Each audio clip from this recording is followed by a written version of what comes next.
Hello friends, today we will discuss Bressenham's line drawing algorithm numerical. First of all, we will revise what is Bressenham line drawing algorithm. So let us see. So this algorithm is valid for slope value less than 1. Now what does this algorithm says? This algorithm says first of all you have to take input of the endpoints. That is, for drawing a line we require two endpoints. So first of all we will input the two line endpoints. After that we will store left endpoint in x0 y0. Means जो भी आपका left and point है उसे आप कहाँ store करा लेंगे x0 y0 में. After that load this first end point into the frame buffer which means plot the first point x0 y0. जो भी आपका x0 y0 है that is first end point है लाइन का, उसे आपने प्लॉट कर दिया. After that third point says calculate all the constants such as dx, dy, 2dy and 2dy minus 2dx. Reason क्या है हम यहाँ पे सारे कांस्टेंट टर्म्स कैलकुलेट करते हैं? बिकॉज रिपीटेडली ये सारे कांस्टेंट्स हमारे यूज़ होंगे, तो हमें बार बार इन वैल्यूज़ को कैलकुलेट ना करना पड़े. हम इसे इनिशियली कैलकुलेट कर लेते हैं और डायरेक्टली यहाँ से वैल्यू फिर ले लेते हैं. After that obtain the starting value of decision parameter. Decision parameter हमारा क्या था? 2dy minus 2dx, that is the initial decision parameter. तो ये हम कैलकुलेट कर लेंगे. Now, based upon the sign of this decision parameter, we will decide what will be the next endpoint to be plotted. So, fourth step says at each xk, her xk की value पे along the line starting at k equal to 0, perform the following test, which means कि as we know that every time in our line drawing algorithm k increases by 1.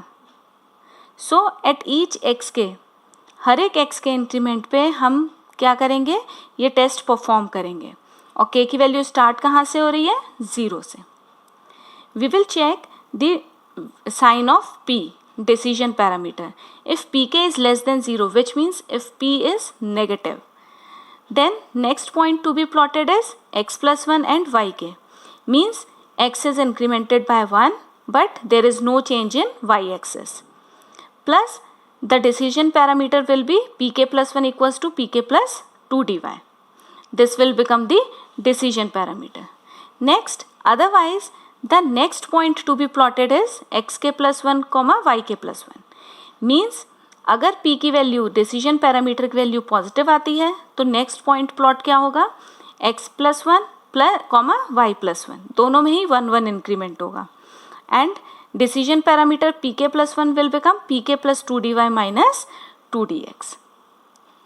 After that repeat step 4 dx times. अब ये step 4 हमें कितने times repeat करना है?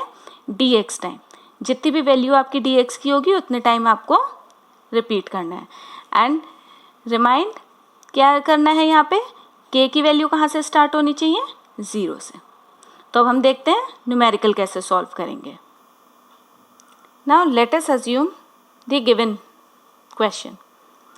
Rasterize a line whose endpoints are 20, 10 and 30, 18 using Bressenham line drawing algorithm.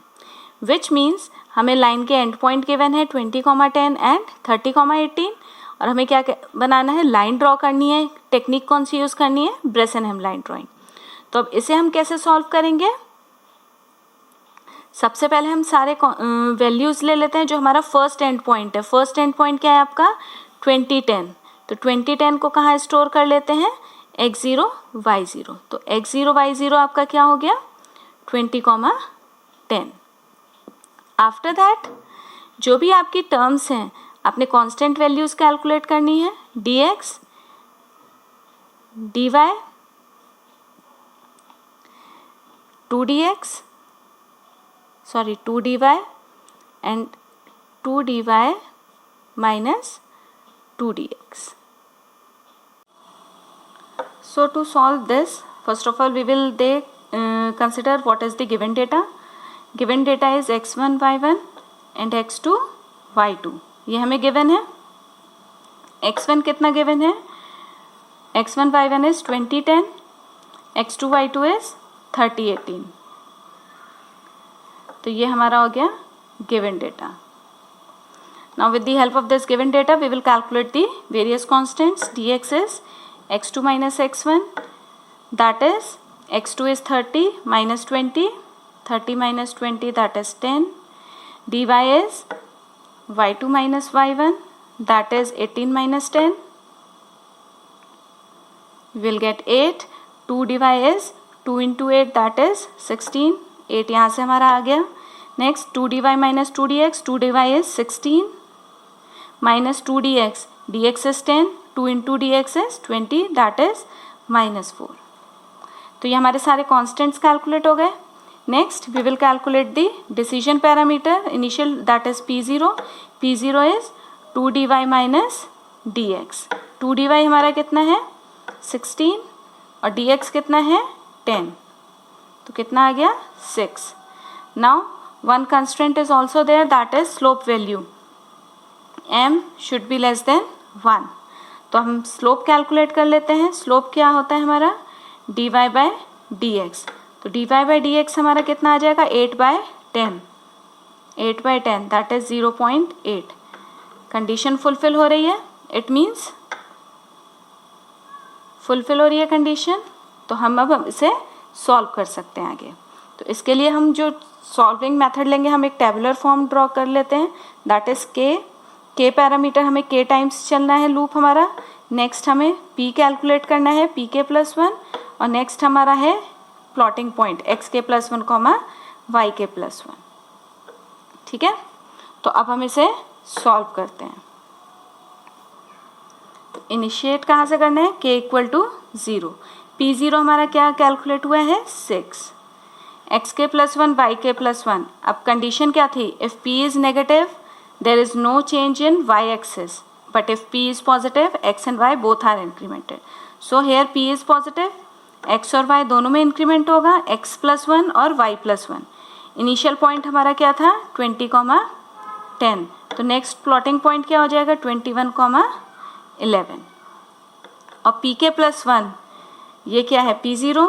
अब क्या लेंगे pk+1 that is k is 0, p1 is equals to p0 that is 6 plus 2 dy minus 2 dx।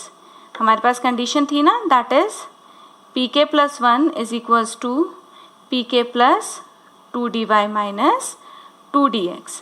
तो pk that is p0 कितना आ गया 6, 2 dy minus 2 dx हम already calculate कर चुके हैं यहाँ पे। 2 dy minus 2 dx हमारा कितना आया -4। सो 6 plus -4 कितना हो गया 2। तो p1 की वैल्यू कितनी आ गई 2। नेक्स्ट k की वैल्यू कितनी है 1।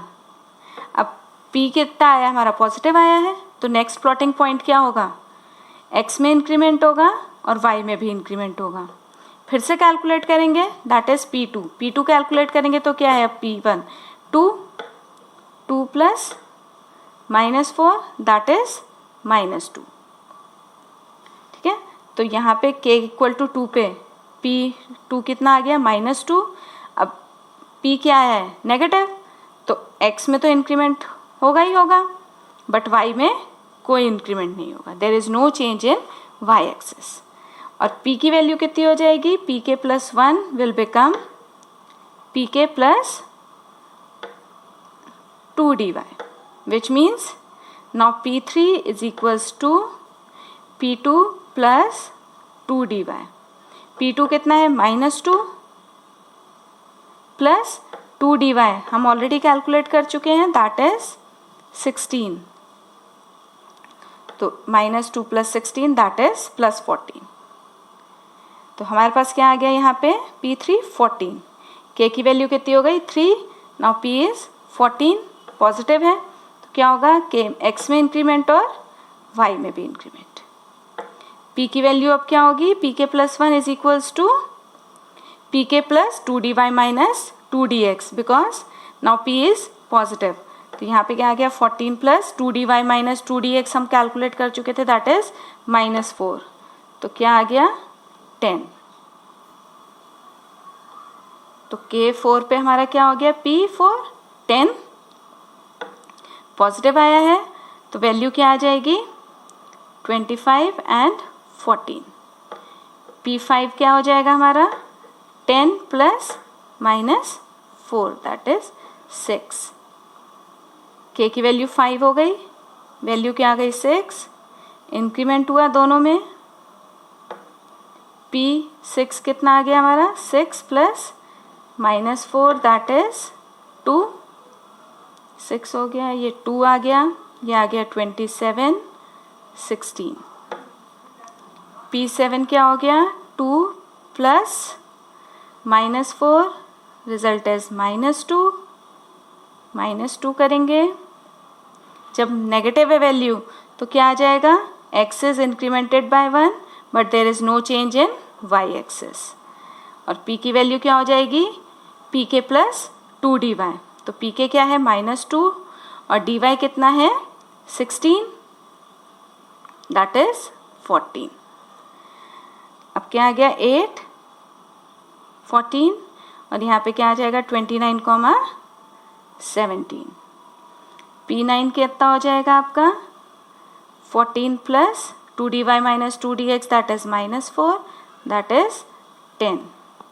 तो 9 पे आ गए दैट इज 10, 30, 18। यही है आपका सेकेंड एंड पॉइंट। हम सेकेंड एंड पॉइंट तक पहुंच गए, means we have reached the last end point of the. We will stop here. हमें करना भी कितनी बार सॉल्व था dx टाइम्स, dx की वैल्यू कितनी थी dx is equals to 10, means total 10 steps में हम सेकेंड एंड पॉइंट तक पहुंचना था। तो हम देख सकते हैं कि कहाँ से स्टार्ट हो रहा है 0 से कहाँ तक गया है 9 तक, मीन्स टोटल 10 स्टेप्स रिक्वायर हुए हमें 30, 18 तक पहुंचने के लिए। Like this we will solve the numerical using Bresenham line drawing algorithm. I hope आपको समझ में आया हो। If you got the point, if numerical is clear, do like and share my video. Thank you. We'll meet in the next video with some more numericals.